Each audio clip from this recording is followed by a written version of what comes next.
Hi guys, welcome to my channel. If this is your first time, I am Alice and you're welcome to my channel. To my returning subscribers, you guys are the best and you know that. Okay guys, so this is the part 2 video of the previous question and answer video I made on relaxed hair. So today I'll be doing the part 2 video, and if this is what you would love to watch, please consider subscribing if you are joining us for the first time. So I'm just going to dive into the questions. So guys, before I start the question, I'd like you to know that my answers to all these questions is based on my experience and also the researches I make for my hair. So I'm not a professional. I am saying and answering all this based on my experience since I started my hair care journey. So the first question I have here is from Fatima, and she said, please make okay, I think this is like a video request. Please make a protein treatment video, and how often can I straighten my relaxed hair to avoid heat damage? Okay, so she said I should make a protein treatment video. I think I have a protein treatment video in my channel. I'm going to drop the link in my comment section, and I'm also going to pin it down. But if you want a detailed video, I'll definitely do that. Thank you for making this request. So she said, how often can I straighten my relaxed hair and to avoid heat? So this question, it has to be based on your hair, because there are some people that relax their hair as often as possible and it still doesn't damage their hair due to the fact that they've studied their hair, and sometimes some people with their hair are heat trained.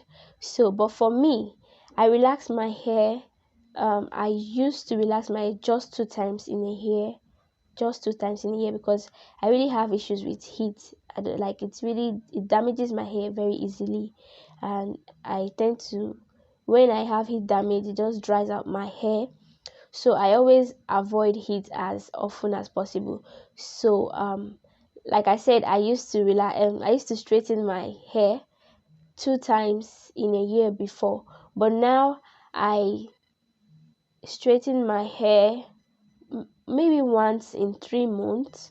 Yeah, once in 3 or 4 months.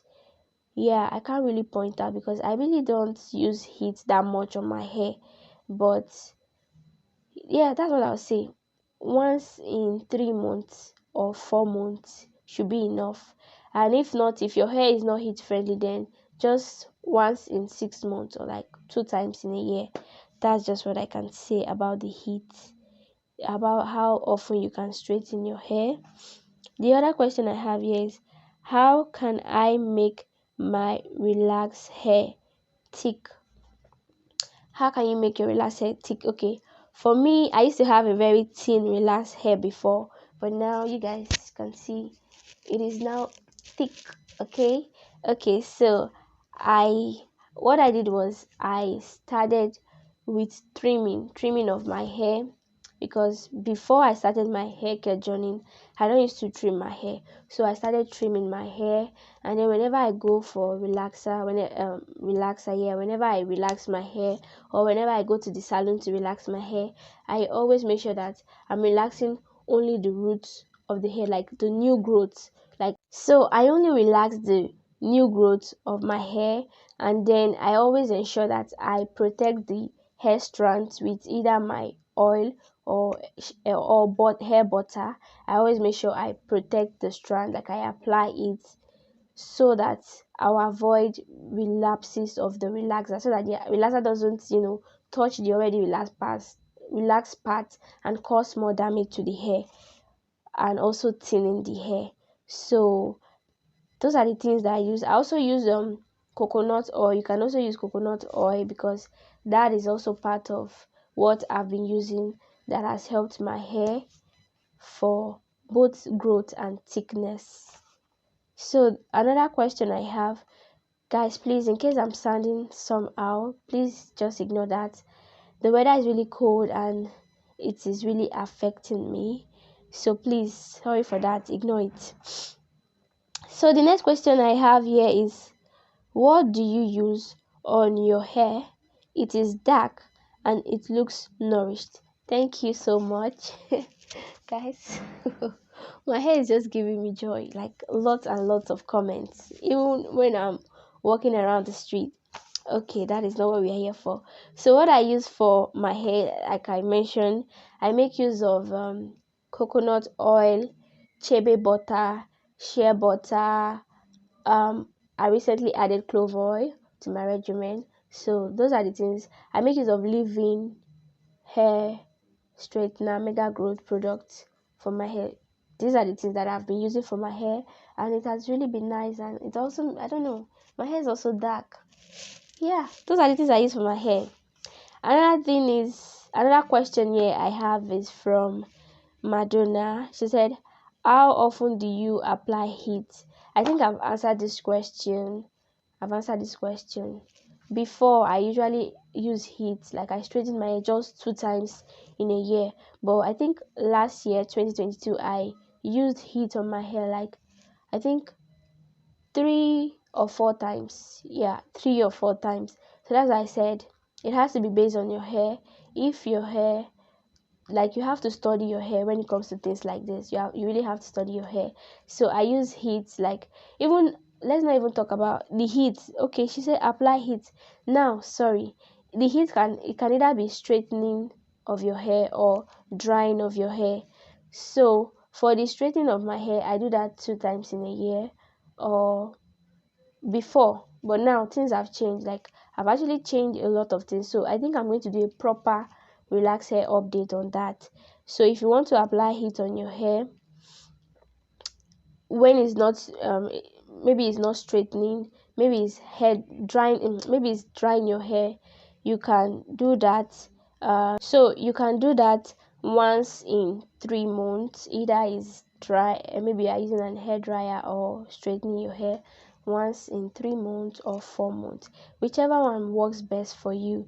Because for me, I mostly hair dry my hair. I don't usually use hair dryer. I mostly hair dry my hair, and then just whenever, the only time I even use hair dryer, like heat, for my hair is when I go to the salon. But right now, like I said, I'm definitely going to do an update, because now I'll be using hair dryer, but it won't be often. So guys, the next question I have here is from Fabiola. She's not sure. Okay, she said she's not sure if her hair is low porosity. Okay, and she uses protective relaxer. I don't know which relaxer is that. I've not used that before. So our question is, does coconut oil work on low porosity hair? That's the number one question. So now I'd say that these oils, they are not specific, like it is not specified that okay, this oil is for low porosity hair, this oil is for high porosity hair. No, all these products, is you have to try it and see if it works for your hair. Like I see a lot of people that complain about coconut oil. I watch lots of videos, they complain about using coconut oil. So that doesn't mean coconut oil is not good for hair, because I use coconut oil and it has really helped my hair a lot.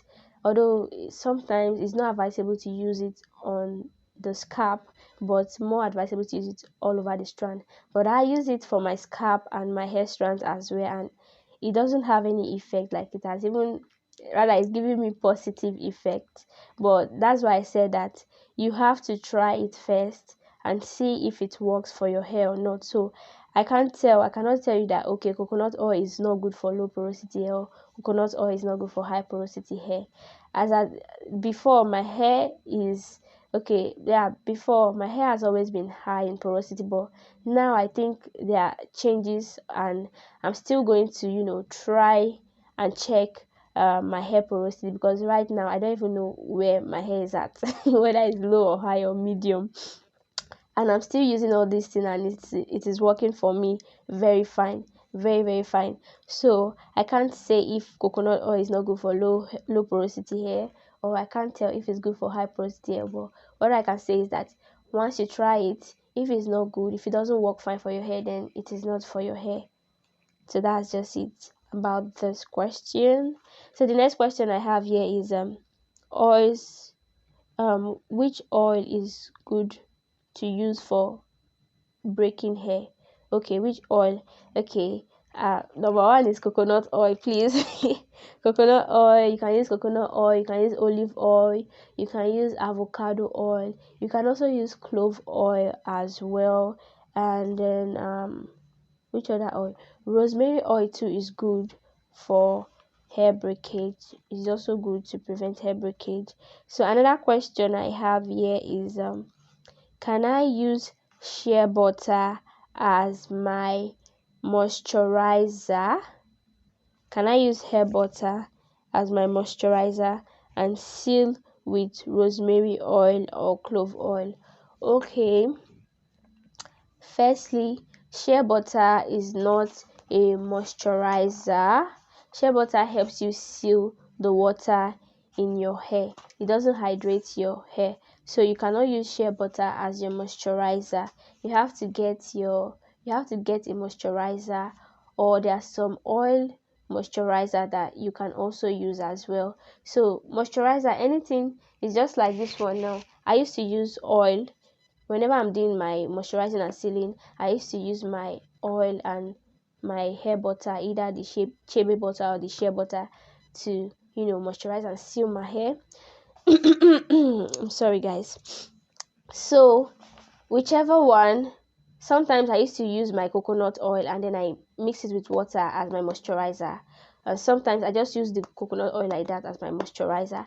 So but when you hear moisturizer, it means something that has water in it. Like when you go and buy the product, it has to have water in it. Something like this leave-in from the ingredients. When you buy it from the ingredient, either the first or second ingredient, you have to see water. If there's no water in it at all, then it is not a moisturizer. So this particular one, the first thing here is water. So this, you can use this as your moisturizer and then use your hair butter to seal your hair. So that is it for this question. Shea butter is not a moisturizer. You can't use it as a moisturizer, but you can use it as a sealant for your hair. So the other question I have here is, how do I explain to my stylist to apply the relaxer in a way that won't cause breakage?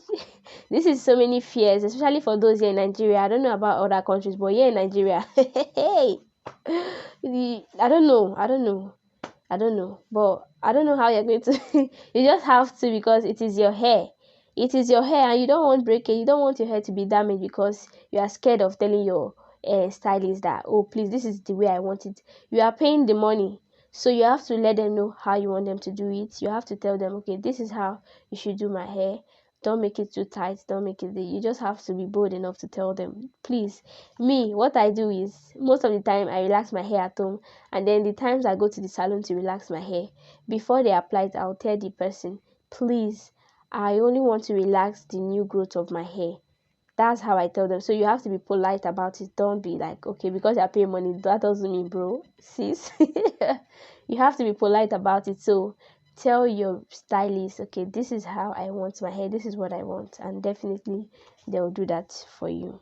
So another question here is, the deep conditioner that comes with the protective relaxer, can that serve as conditioner for monthly conditioning? Yes, you can use that as your monthly conditioner, but I would still advise that you get a conditioner for yourself, because there are some conditioners that are basically used for detangling of the hair before you go over with your deep conditioner. So you can use it, but it is still advisable to get a conditioner for your hair. So the other question I have here is a mixture of boiled rice, coconut milk, honey, and olive oil a good conditioner for relaxed hair, or is rice water better? Okay, I think this is the last question I have here. Mixture of boiled rice, coconut milk, honey and olive, a good conditioner. Yes, I've seen videos on it, and maybe I'll try it out. I don't know yet, but I've seen videos on it, and I see that lots of people use it as their conditioner. And rice works a lot for the hair. It has benefits for the hair, so you can use it as a conditioner. You can also use it as just you can also use just the rice water for your hair. They both work equally. They both have their functions for the hair. So you can use the conditioner, you can also use the rice water for your hair. Whichever one you want to use, both of them are good for the hair. I've actually tried the rice water and it's good. Like, it's at the time I use it, like, I could remember it really softened my hair, and yes, it's good. The rice water is good. I've not tried the rice conditioner, but I've seen videos on it and I see that it's good for them as well. So it's something that I may try. I don't know yet, but yeah, both of them are good for the hair. So this is going to be the end of this video. I really hope you find this video helpful, and if there are questions that I didn't answer well, or you have contributions to it, you can drop it in the comment section below. I'll be really glad to see that. And if you still have more questions for me, you can still drop it in the comment section and I'll do well to answer the video and the question. Thank you so much for watching. I'll see you guys in my next video. For now, bye.